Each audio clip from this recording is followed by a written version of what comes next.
pero okay na ako. Bakit ate? May problema ba? Wala. Sige, matulog ka.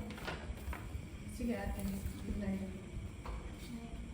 Nakita mo ba si Jomar? Si Jomar? Baka lumabas ata.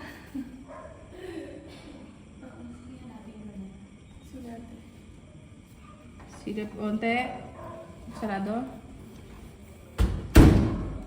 Voice over. Favor cam. Gwen, hindi bagay sa'yo nagdududa. Kapatid mo yan. Bunso nyo yan. Hindi gagawin niya ng mahal mo sa buhay. Jomar.